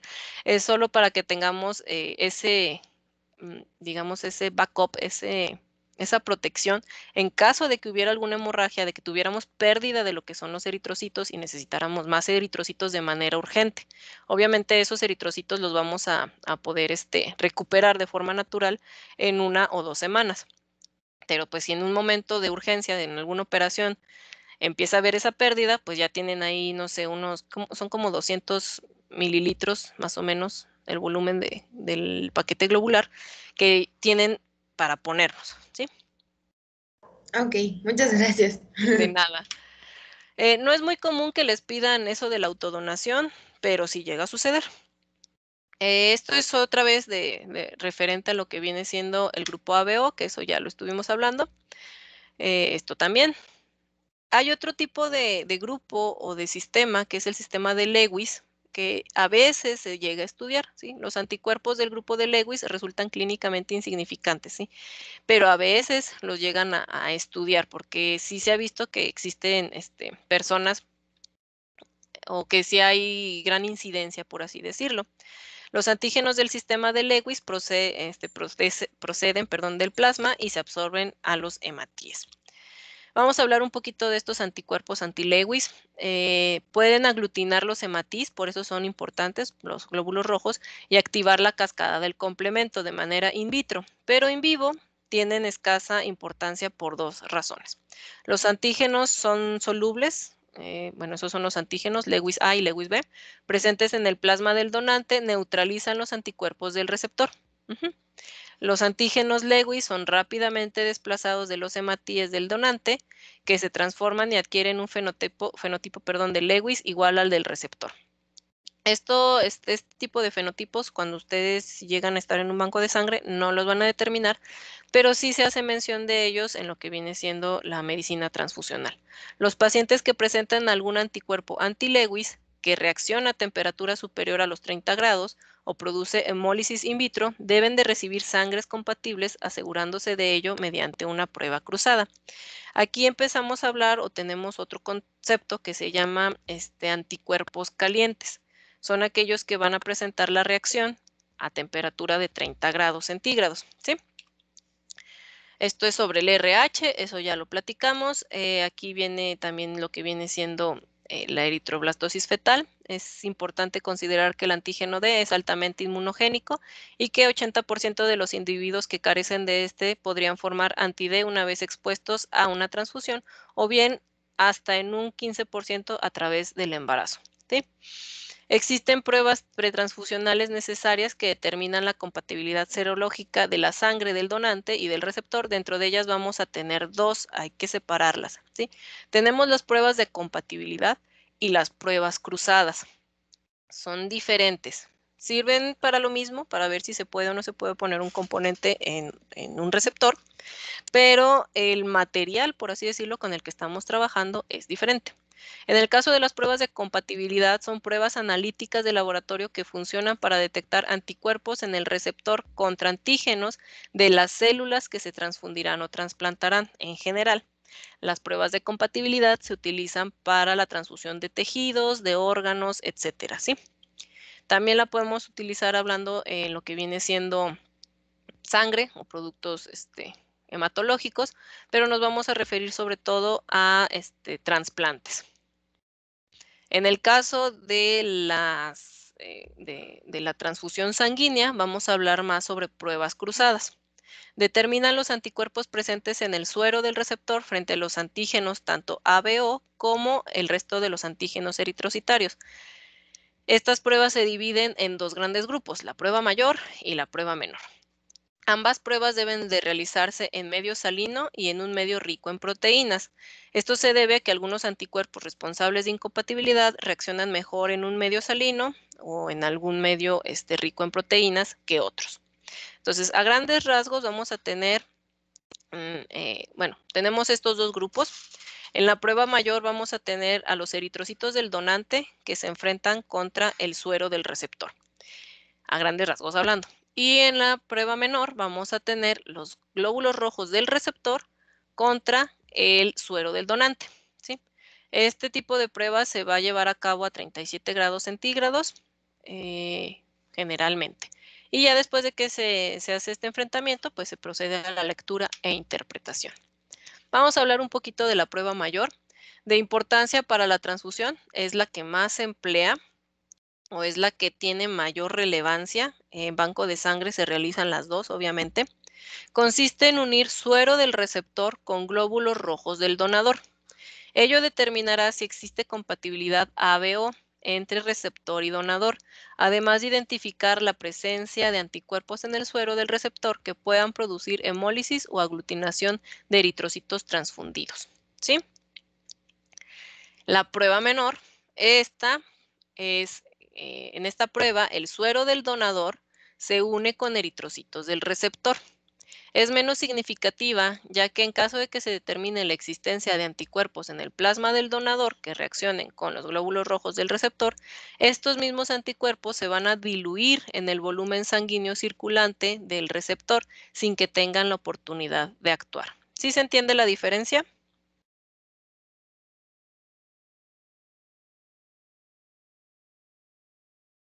Sí, maestra. ¿Por qué entonces es más relevante, digamos, o más aplicada la prueba mayor que la prueba menor en la transfusión sanguínea?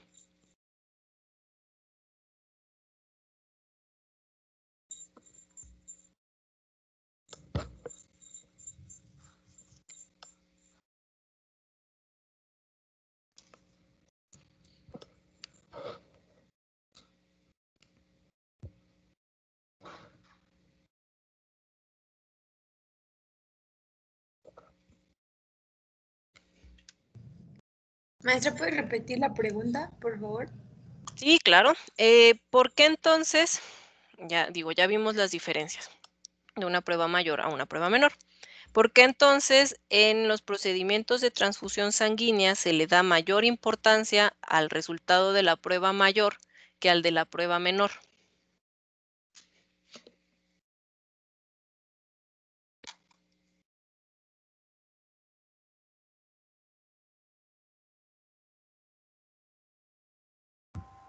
No puede ser porque sería, pues está comparando más bien todo el suero del receptor contra lo que se le va a transfundir. Por ahí va.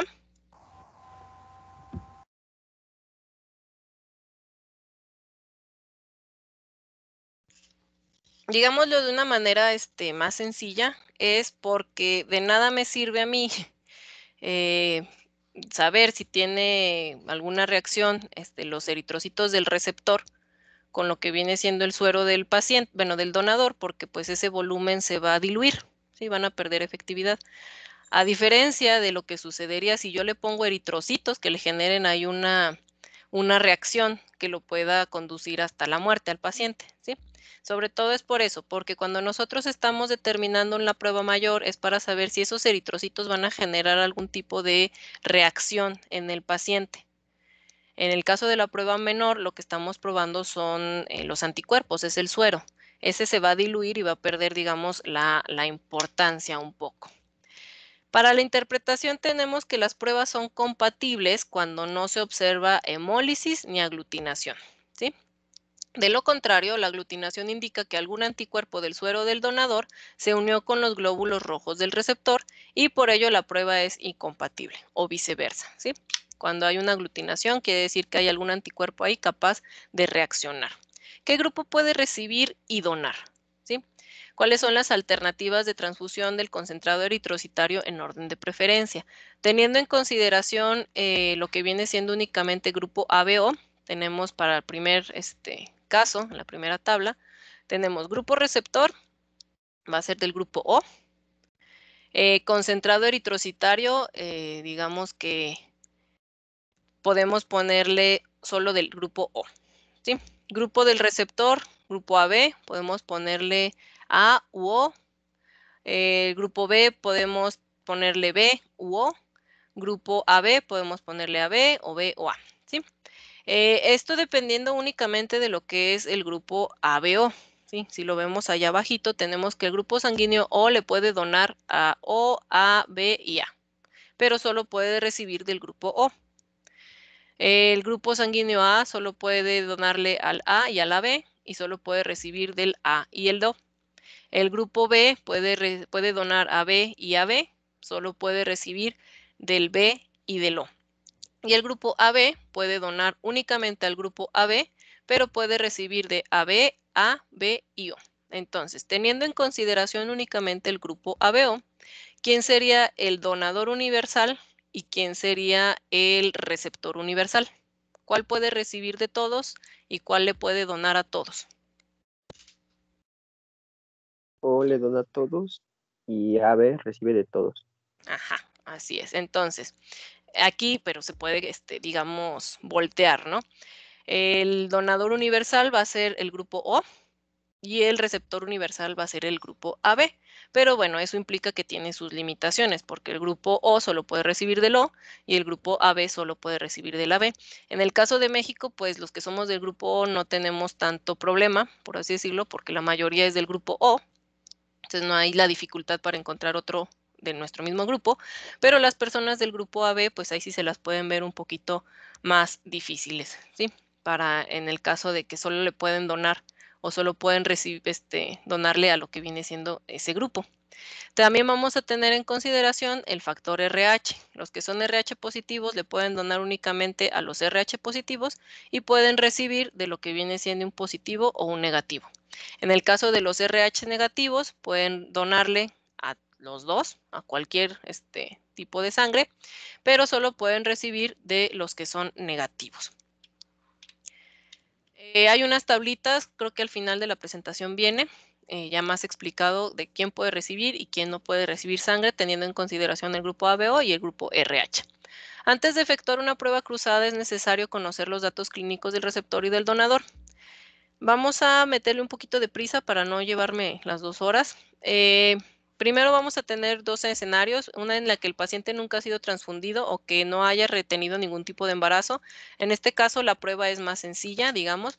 Únicamente se hace prueba salina rápida, albúmina rápida y fichina o papaína rápida, ¿sí? Digamos que se hace una prueba rápida. Para pacientes politransfundidos que hayan tenido embarazos o que se desconozcan sus antecedentes, se deben de realizar las pruebas salinas o la prueba rápida y lo que viene siendo la prueba de Coombs y la prueba de fichina papaína a 37 grados centígrados. Vamos a hablar un poquito al respecto de las fases. En el primer paso podrían existir anticuerpos contra antígenos de los sistemas sanguíneos menores adquiridos de forma natural para los pacientes que no han sido transfundidos y que no han tenido embarazos. En el segundo caso, para los politransfundidos con embarazos y que no se sabe de su historial clínica, además de estos anticuerpos de forma natural, pueden existir otros inducidos por las transfusiones previas o por paso de eritrocitos del producto hacia la madre. Es por eso que cambia, digamos, el esquema de lo que se busca. Existen también lo que son los aloanticuerpos y los anticuerpos irregulares. Estos anticuerpos están presentes en pacientes con transfusiones o embarazos previos. En otras series, los más frecuentes fueron el anti-E, anti-K, anti-C, anti-JK y anti-FIA. En pacientes que han recibido múltiples transfusiones, la frecuencia de aloanticuerpos puede ser hasta del 34% e inclusive un 3% de los pacientes tendrían 3 diferentes de aloanticuerpos. Los anticuerpos irregulares son aquellos que están dirigidos contra antígenos de grupos eritrocitarios que no se determinan de forma rutinaria. Recuerdan que hablábamos de esos otros sistemas sanguíneos. Bueno, a los anticuerpos que detectan o que tienen interacción de estos otros sistemas sanguíneos los vamos a conocer como anticuerpos irregulares. Entonces, existen personas que debido a los procesos de transfusión o que han sido multíparas o por algún otro tipo de problema que hayan tenido, se puede dar la presentación o la generación de estos aloanticuerpos que son capaces de aglutinar y de generar algún tipo de reacción adversa a la donación. Existen otros anticuerpos que son los llamados autoanticuerpos y el diagnóstico de estos se basa en la demostración de la anemia hemolítica, que es pues la disminución de la hemoglobina, elevación del recuento de reticulocitos y del nivel de deshidrogenasa láctica hiperbilirrubinemia indirecta, con una prueba de globulina o de CUMS directo positivo. ¿Sí? Ese es un estudio que se hace, el CUMS. Los autoanticuerpos responsables de la anemia hemolítica pueden reaccionar a la temperatura corporal, es decir, son anticuerpos calientes y por lo general son del tipo IgG. En cambio, los autoanticuerpos reactivos al frío van a reaccionar por debajo de los 37 grados y son usualmente del tipo IgM. En la hemoglobinuria paroxística al frío, los anticuerpos son del tipo IgG. Es un tipo de enfermedad. Entonces, aparte de los aloanticuerpos y de los anticuerpos irregulares, vamos a tener o se pueden tener otro tipo de anticuerpos en el paciente, que son autoanticuerpos que van a presentar reacción a ciertas temperaturas. Por eso, en lo que viene siendo las pruebas, en las pruebas cruzadas, se hacen diferentes fases. Vamos a separarlo en 3 fases. Lo primero tenemos que se consigue el suero del receptor con sus anticuerpos. ¿Sí? Esa es la muestra. Y luego, la muestra de sangre del donante se añade al suero del receptor. Las inmunoglobulinas del recipiente, que son del receptor, que son específicos de los antígenos de los glóbulos rojos, forman complejos antígeno-anticuerpo. Después vamos a tener anticuerpos antihumanos que se añaden a la solución. Y por último vamos a tener un resultado positivo. Esto que yo les estoy hablando, este procedimiento, es el que se realizaría ya a fondo para determinar si existen autoanticuerpos. La prueba cruzada como tal vendría siendo hasta donde está el goterito de color, hasta donde está el segundo grupo de eritrocitos. ¿Sí? Poner los eritrocitos con el suero. Vamos a separar la prueba sanguínea en 3 fases. La fase 1, que es de centrifugación inmediata o prueba rápida, en la cual, como se ha mencionado previamente, se establece la compatibilidad del sistema ABO. Sin embargo, otros anticuerpos pueden también ser detectados en esta fase. Aquí, ¿qué sucede? En la fase 1 de centrifugación o fase salina, únicamente vamos a poner en contacto lo que es los eritrocitos del paciente y del donador con lo que viene siendo el suero del paciente o del donador. ¿Sí? Y vamos a ver si se da esa presencia de aglutinación. No vamos a agregar ningún otro reactivo más, únicamente eritrocitos y suero. Es la fase salina o la fase rápida. En la fase 2 va a ser la fase a 37 grados centígrados. La prueba continúa con una incubación a 37 grados utilizando algunos de los medios de reacción entre los cuales podemos mencionar la albúmina, la solución de baja fuerza iónica, el polietilenglicol y enzimas que facilitan la reacción antígeno-anticuerpo y que son escogidos por el responsable del banco de sangre. ¿Sí? Ya dependiendo del responsable será la prueba que se hace. Entonces, en la fase 1, obviamente debemos de lavar nuestros eritrocitos que vamos a utilizar con solución salina. Por eso es la fase salina. ¿Sí? En la fase 2 vamos a utilizar una incubación a 37 grados y algún otro componente como puede ser la proteína. La albúmina, les había comentado que estas pruebas se hacen en un medio salino y en un medio rico en proteínas, porque algunos anticuerpos van a reaccionar mejor en uno u otro medio. Entonces, fase 1, fase salina, fase 2, fase 37 grados. Y en la fase 3 vamos a ver si existe lo que es la autoaglutinación o la presencia de autoanticuerpos, que es la prueba de la antiglobulina. Consiste en agregar, posterior a la incubación, el reactivo de CUMS en forma de anti-IgG más anti-IgG complemento, o sea que es poliespecífico, o solo anti-IgG, ¿sí? Este es un suero o son anticuerpos que están dirigidos contra las IgGs, contra una porción de la IgG humana, ¿sí? Entonces, si nosotros tenemos una aglutinación, quiere decir que tenemos por ahí IgGs incompletas capaces de aglutinar eritrocitos. ¿Entienden las tres fases de la prueba sanguínea, bueno, de las pruebas cruzadas?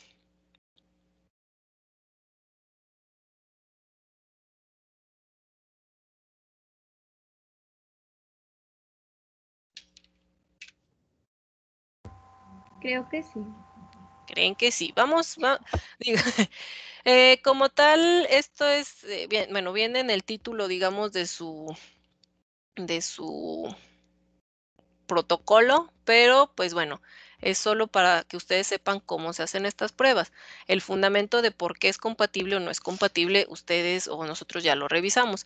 Va a existir otra cosa que es un fenómeno llamado de Rouleau, que, bueno, nos puede generar algún tipo de falsos positivos. Por eso hay que tener bien consciente o ser bien, bien buzo, por así decirlo, con los resultados que nosotros estamos observando. Para todas las pruebas siempre vamos a tener testigos, autotestigos, tanto control positivo como negativo, para saber que lo que estamos observando es realmente el resultado de lo que está sucediendo y no el resultado de algún error o de un mal manejo de nuestros reactivos. En el fenómeno de Rouleau tenemos que los eritrocitos de manera natural se agrupan o se apilan, ¿sí? Lo que pudiera nosotros observar al microscopio como una aglutinación, cuando realmente pues no es una aglutinación.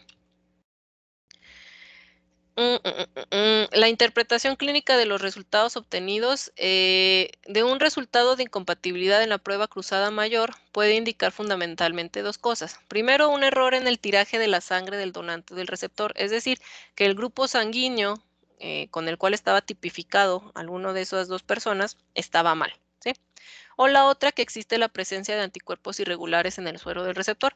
Generalmente es por lo primero. A mí me sucedió que la primera vez que me hice un grupo sanguíneo me dijeron que era A positivo, hasta me dieron mi tarjetita enmicada y todo. Usted es A positivo.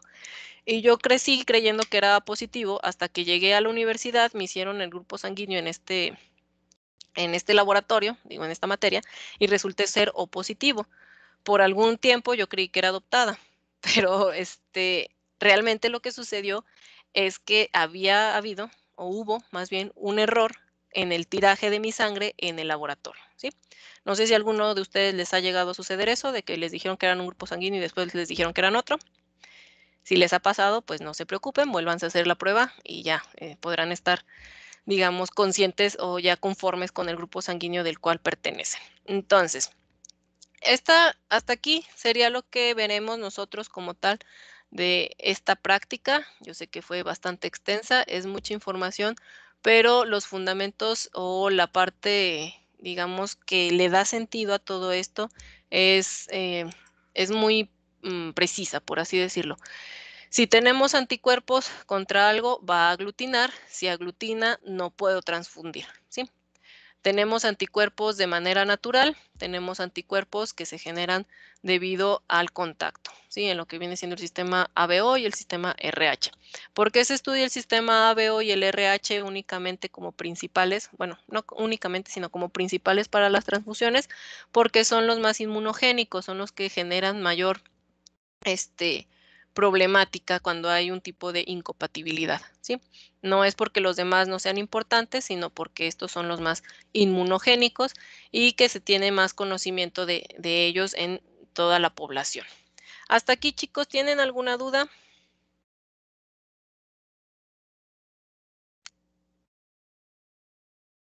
Yo, maestra, nada más que es un poco atrasada de cuando hablábamos de la transfusión de sangre, nada más que no sé si me espere mejor.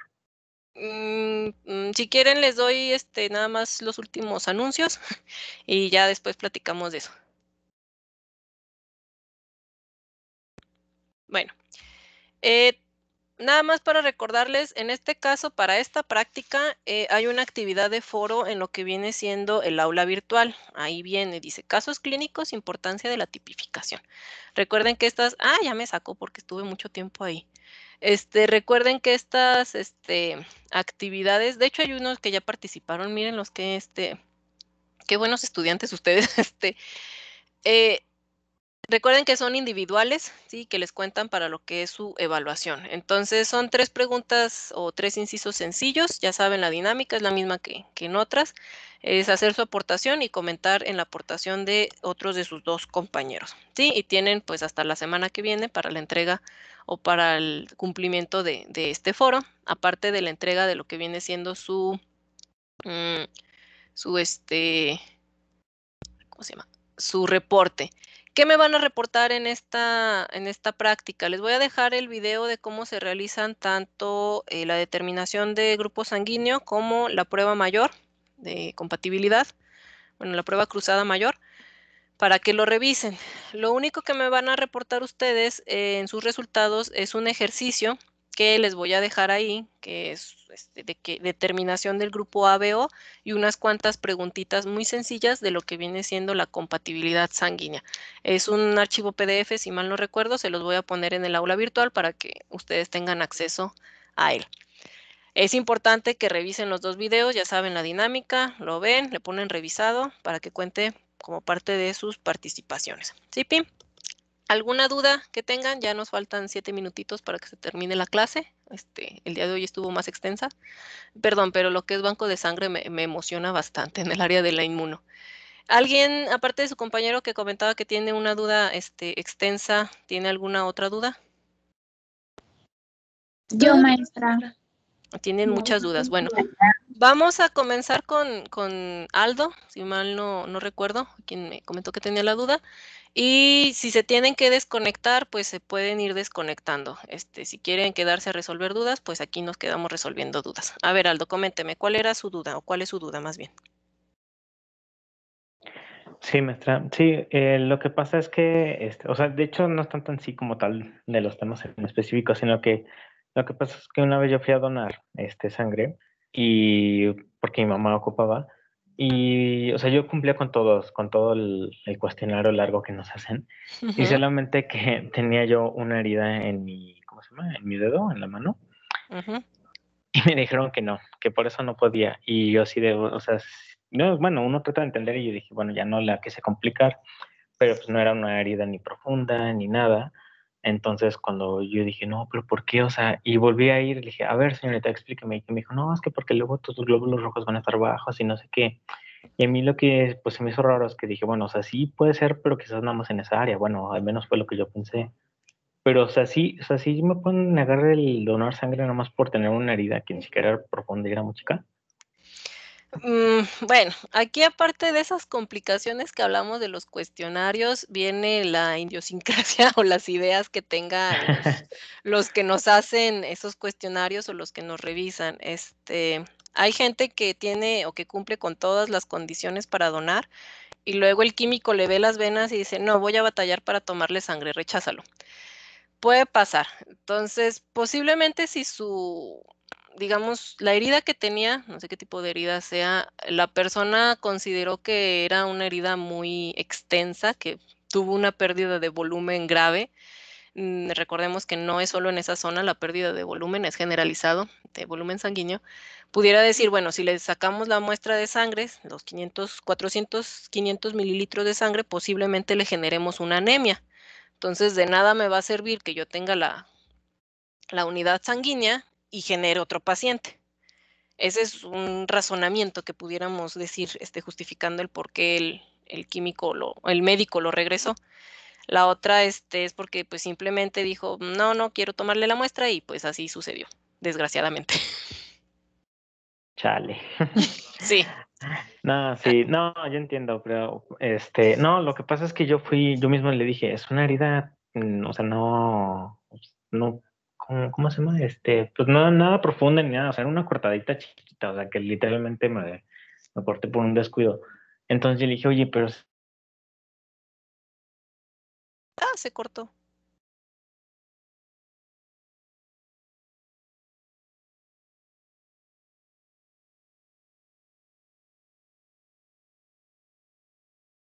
Bueno, desgraciadamente así les puede llegar a suceder, chicos, como le sucedió a su compañero.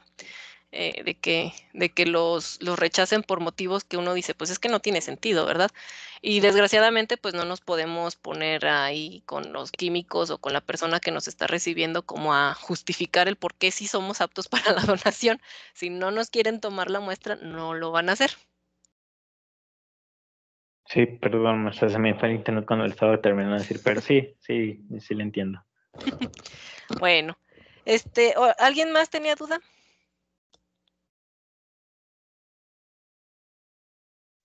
Yo. Gracias. De nada. A ver, Maestra, dime. una pregunta. Entonces, aparte del archivo PDF que va a tener las preguntas, ¿también vamos a resolver el cuestionario? Sí. Ok, perfecto. Gracias. Y de esta práctica son, déjenme reviso cuántas preguntitas son. Yo también tengo una duda, maestra. A ver, dígame.